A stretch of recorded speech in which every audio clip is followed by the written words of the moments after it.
Hello and welcome to a special edition of News from the Water. I am Peter Underwood. Now, boaters are part of a national, even a global community, and the issues which are commonplace on the inland waterways operated by Canal and River Trust and the Environment Agency are shared across the country and even the world. Even on the sunny shores of Orange County in California, greedy businesses at the county-owned Dana Point Harbour are pushing up prices to exclude working-class boaters, many of them retired and living on their boats, who've been pleading with local officials to intervene but with no response. Boaters there say they're effectively being evicted from the public harbour because the new rates are wrongfully and illegally hiked based on what moorings cost in the much more expensive area of the Newport Harbour down the coast. Now, some may recall similar issues with CRT moorings in the past. And there are boaters who continuously cruise the UK coastline, where the options for mooring are either officially residential and ultra expensive, like St Catherine's Dock in the heart of London or Milford in Wales, or less expensive in marinas which officially don't have residential boats, but some are allowed to slip under the radar. Almost all coastal marinas have winter moorings, more often than not taken up by liveaboards for 6 months or less. For the coastal cruises there are also swinging moorings, that's buoys in estuaries to tie your boat to whilst you go ashore in the tender, with leaving the boat to swing in the tides. Now, that's great until a force 10 starts blowing and you have to get your tiny tender alongside and yourselves on board. It's fair to say that the seagoing liveaboards are both a more skilled and hardier bunch than those on inland waterways. But there is a major collection of waterways occupying large areas of eastern Norfolk and northern Suffolk where living on board, and especially continuously cruising, gets a more hostile welcome than almost anywhere else in the UK. The Norfolk Broads. They were formed by natural rivers and medieval peat diggings that formed the wide but shallow Broads, big lakes that link off from the rivers. There are just 200 square kilometres of these waterways that are navigable, covering 7 rivers and 63 broads. And if you took your narrowboat there, it would cost £500 to licence, or toll as it's called here, a 60-foot boat, although there's a much lower length limit on some broads. The ruling authority here is the Broads Authority, which has all the draconian planning powers of a national park, and its rulings have helped create a series of navigations where tourism, the ecology and the sensitivities of local land dwellers are the ruling triumvirate. Accessible by boat only from the sea through the ports of Great Yarmouth and Lowestoft, any boat owner wanting to cruise the Broads faces either a very dangerous sea passage in a narrowboat, for instance, or a very expensive crane out and transport by low loader. There's no specific bylaw preventing continuous cruising or casual mooring, and the authority does provide about 900 free moorings at more than 60 sites across the Broads, each accommodating up to from 2 to 60 boats. That's almost 5 moorings per kilometre, and about 20 of those moorings also have electric charging points. And that all sounds great, doesn't it? Until you realise that the vast majority of those moorings are strictly 24 hours and directly aimed at the fleets of hire boats, some of them very large and very upmarket, that provide a large percentage of traffic on the Broads. There are also rules about not mooring in navigation channels and on certain Broads, and most of the riverbanks are impossible to moor against, either because they're shallow edges or deep reed beds. And the Broads Authority employs a dozen full-time rangers with 8 patrol launchers, a fast rib and a couple of dories, as well as a number of four-wheel drive vehicles to police its rules. Unlike most canals, the police themselves are also a waterborne presence. There's the so-called Broads Beat team, trained in boat handling, there to offer apparently high visibility policing and to assist the Broads Authority in enforcing those local bylaws. So on the surface it looks like the liveaboard without a residential mooring would be hard pressed to survive in an environment where they had to move every 24 hours and where they were passing rangers on a regular basis. And of course residential moorings are a bit like hen's teeth, with the Broads Authority and local council set firmly against them, or at least against residential moorings for the boats ordinary people might be able to afford. Just over 5 years ago, a sad chapter in the history of Thorpe Island on the river in Norwich closed when Roger Wood was forced to sell Jenner's Basin for less than half the price he paid for it. As a result, the liveaboards moored there were thrown off the moorings they'd occupied for years.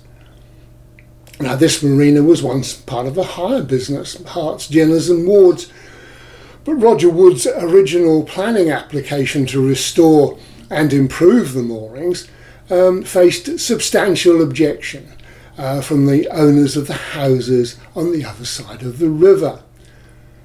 That sounds familiar too, doesn't it? The Broads Authority, in the face of all the evidence, argued that the yard had been abandoned, and eventually their enormous powers won the day, leaving a bitter taste for many boaters who saw them siding with the rich and powerful house owners on the river. Now, even static residential moorings have long been a contentious issue on the Broads, as that shows, but there is an undeniable demand for them.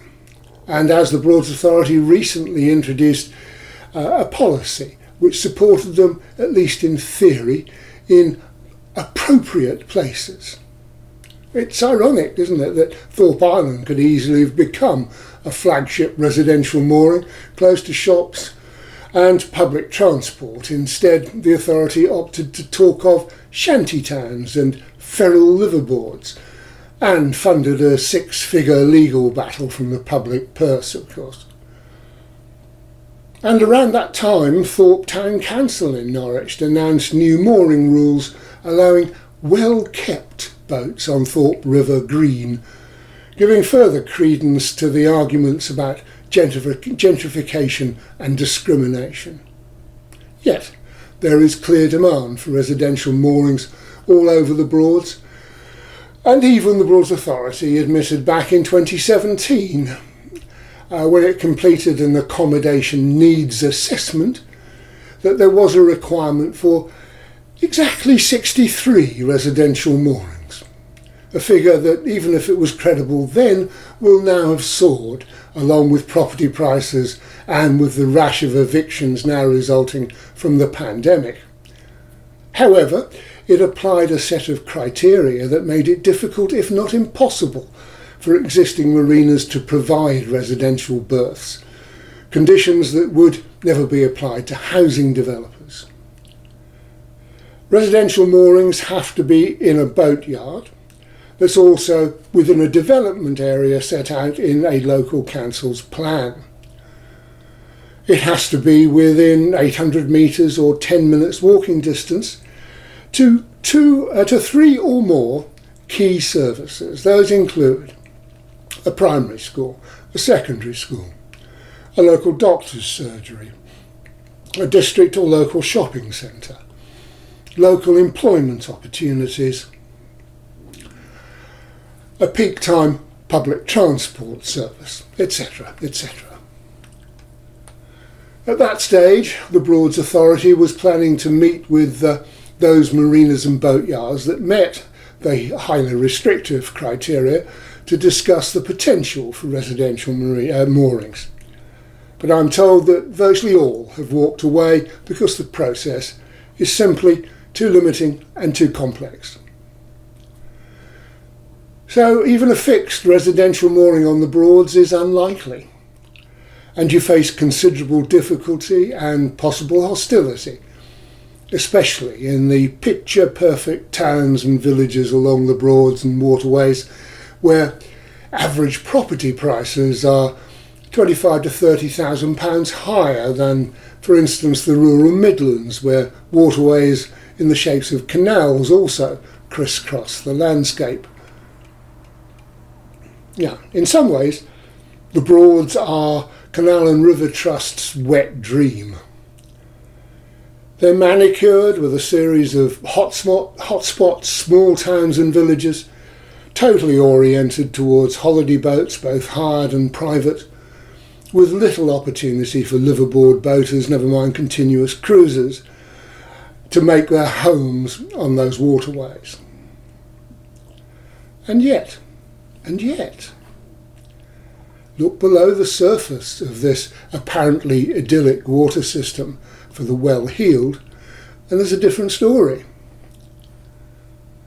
Like so many marinas on other inland waterways, there are many who allow boaters to sail under the radar and are willing to pretend boats are not occupied 365 days of the year. In return, they get people on site that help with security. They get a regular income from marina fees, fuel sales, chandlery, and they even get potential workers.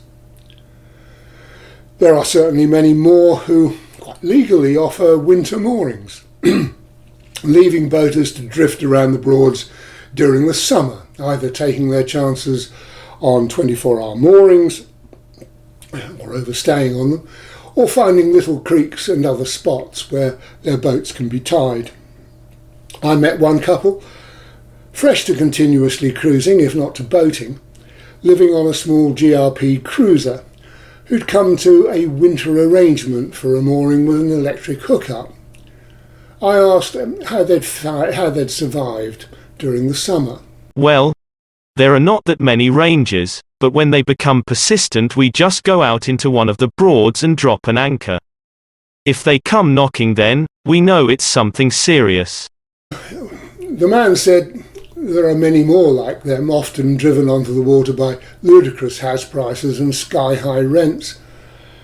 I suspect there'll be more still in coming months and years, and the Broads authorities' ludicrously low estimates of need for residential moorings will soon be challenged by reality. And if they don't want the pretty Broads to become a parking place for the poorer liveaboard boaters, they will need to take seriously the need for residential moorings at an affordable price. Alternatively, it wouldn't be the end of the world to have a liveaboard population moving around the Broads with places they can stop for a week or two, bringing business to shops and pubs beyond the holiday season, and making the Broads a year-round destination. And with a bit more effort, we could extend the range of the liveaboard community on the canals and rivers to the Broads. Although at the moment you can only access the Broads by water by coming into the ports at Great Yarmouth and Lowestoft, all we would need to do is dig a new canal from somewhere like Thetford on the Fenland rivers to provide an inland route to the Broads by way of the River Waveney coming in at Beccles. In 2003, the Environment Agency commissioned a feasibility study which identified the need for 4 new locks to open the River Little Ouse as far as Thetford. And in 2006, the waterway plan for the Great Ouse catchment identified the restoration of the Little Ouse River as an aspiration with an estimated cost of around 12 million. Another proposal suggests that if the River Waveney, part of the Broads navigation, were restored to its historic limit of navigation, only a short piece of canal would be required to make the link, as both rivers rise in exactly the same area. Now, wouldn't that be interesting? And probably scare the life out of the Broads Authority. Thanks for listening. Thanks for watching. See you again soon.